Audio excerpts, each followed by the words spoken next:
Certa vez, o condor, cansado da solidão das alturas dos Andes, desceu para um voo mais próximo a outros pássaros.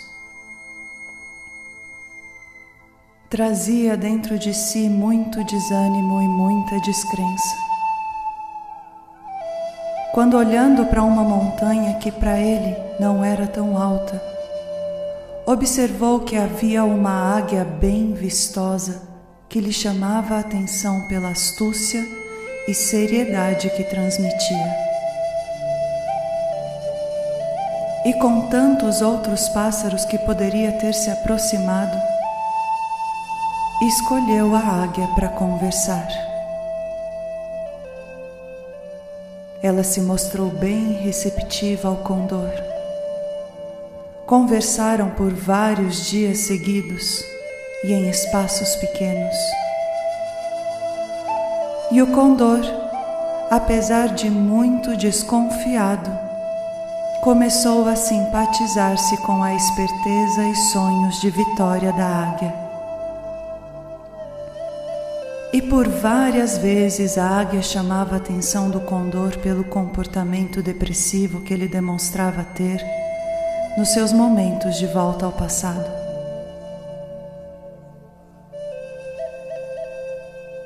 Fazia com isso que o condor visse que a vida continuava e ele precisaria voltar para suas alturas.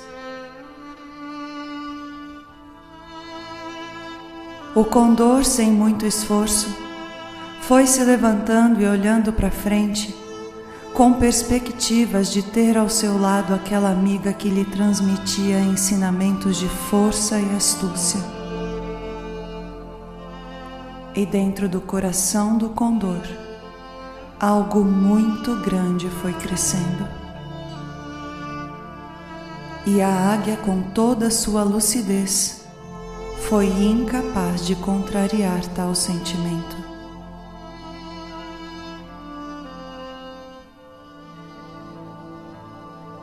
O tempo passou e o outono chegou. A comida já estava ficando escassa na região. E então o condor propôs à sua amiga que fossem para outro local onde pudessem encontrar mais alimento e mais condições de vida.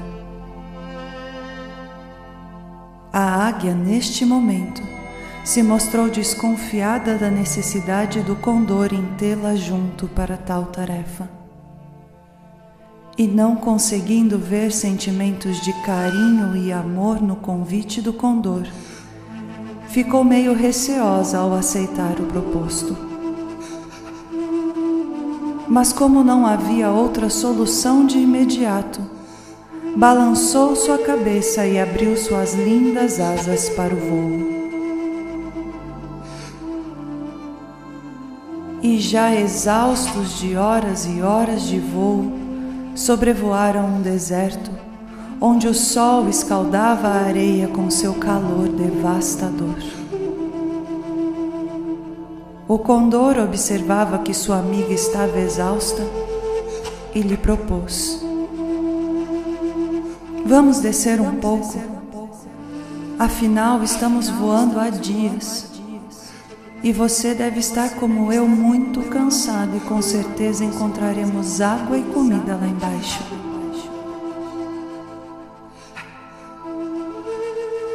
A águia olhou com seus olhos astutos para baixo e, talvez sem pensar na preocupação do condor para com ela, e lhe respondeu: "Como você tem coragem de acreditar que neste deserto conseguiremos encontrar água e comida?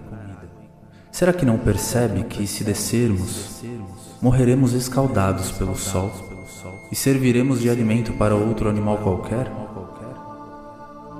O condor, neste momento, sentiu a racionalidade da águia e a sua falta de vontade em querer acreditar que alguma coisa de bom pudesse acontecer na tentativa.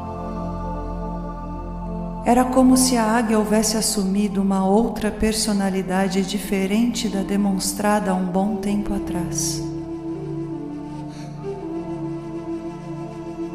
O condor calou sua voz, mas seus pensamentos debulhavam as palavras e atitudes demonstradas pela águia.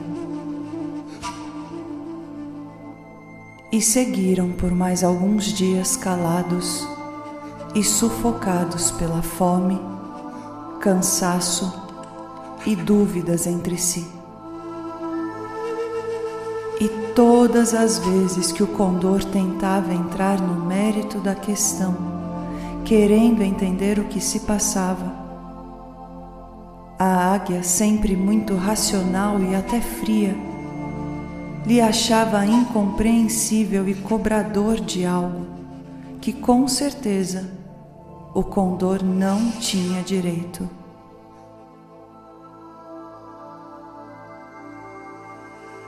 Olha só quanta água! Deve ter peixes grandes ali, e você com sua rapidez poderia caçar por nós. Suas garras apanhariam os peixes e comeríamos para matar nossa fome. A águia olhou para baixo e lhe respondeu: Mas como quer que eu chegue próximo aos peixes, se o volume da água deste rio é imenso? Poderia me sufocar com a pressão da água sobre mim. E se tentasse apanhá-los próximos às pedras, poderia um jato forte da água desta cachoeira me derrubar para dentro do rio e eu morreria. Será que você não consegue enxergar o que está me pedindo? O perigo que corro? As dificuldades que teria que enfrentar para vencer isto? Será que você não vê que estarei arriscando tudo o que tenho por uma tentativa que poderia não dar em nada? Não consegues entender que nada valeria esse risco? O condor, neste momento, sentiu que não estava mais falando com a águia que conhecera. E ali, neste momento mais do que nos outros, sentiu-se novamente só. Mas já não mais queria sufocar o que pensava, porque havia agora uma necessidade pessoal de falar. E quando tentou mostrar à águia o que sentia com relação ao que estava passando, a águia, mais que rapidamente e extremamente racional, mostrou-lhe que suas prioridades eram outras e que o condor era apenas uma boa companhia enquanto se silenciava ou escutava o que ela dizia.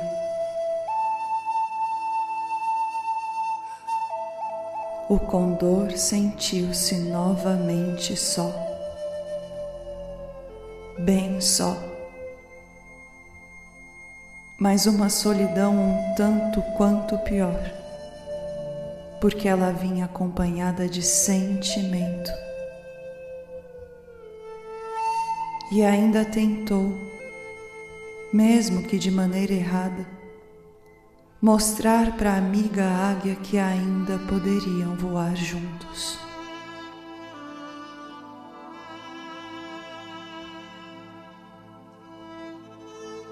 Mas foram tantas as tentativas frustradas que o condor um dia, como a águia, usou de sua racionalidade e afastou-se. Mas afastou-se com esperanças de que sua companheira ainda pudesse lhe procurar.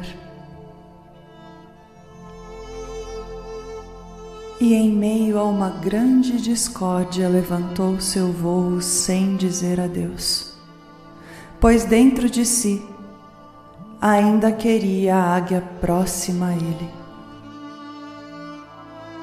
Ainda sonhava com o voo bem suave e caloroso que poderiam realizar juntos.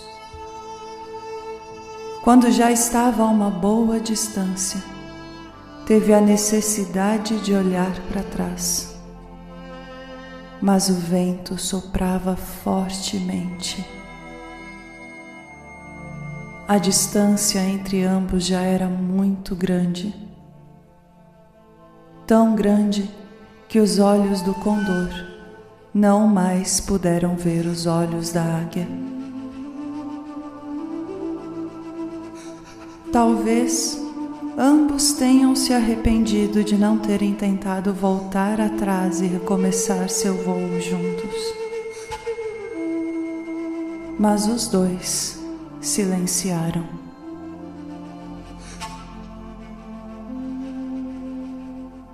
O condor ainda esperaria, mas conhecendo sua amiga, sabia que ela nunca o procuraria, porque sua racionalidade era bem mais forte que seu sentimento. E os sentimentos de ambos eram medidos pela águia sempre racional, com uma desvantagem para o condor. Ele a amava mais. E se foram? Para onde? Não se sabe.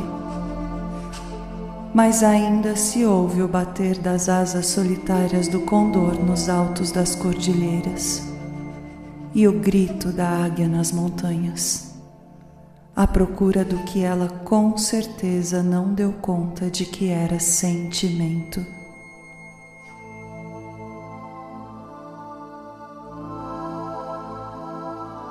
Dizem as vozes que guardam a memória da terra que a profecia da águia e do condor não é um destino garantido, mas um convite que exige a coragem da entrega. Ela nos fala de dois caminhos que se separam para que a humanidade pudesse experimentar os extremos da existência. O caminho do condor, que mergulha no coração, na intuição e no mistério do feminino sagrado.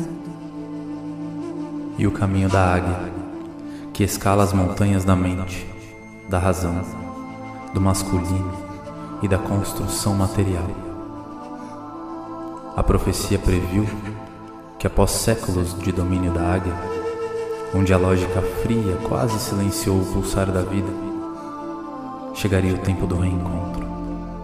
A oportunidade de ambos voarem juntos no mesmo céu e ao longo do mesmo caminho.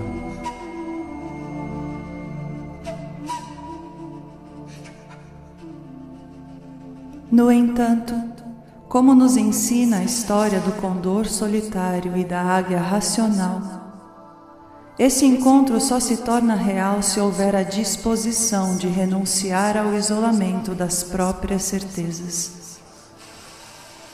Se aceitarmos essa união, não apenas sobreviveremos, mas criaremos uma prole espiritual jamais vista.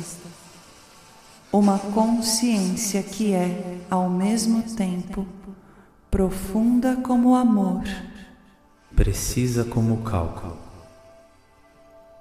Esta mensagem transcende a união de tecnologias e saberes antigos. Ela fala sobre a nossa própria arquitetura interna, onde podemos finalmente colher os benefícios de ver o mundo com ambos os olhos, o que mede e o que sente. A profecia é um mapa do nosso potencial, mas o voo só acontece quando a águia abre mão de sua frieza defensiva para confiar na jornada, e quando o condor oferece sua vulnerabilidade como bússola para o intelecto.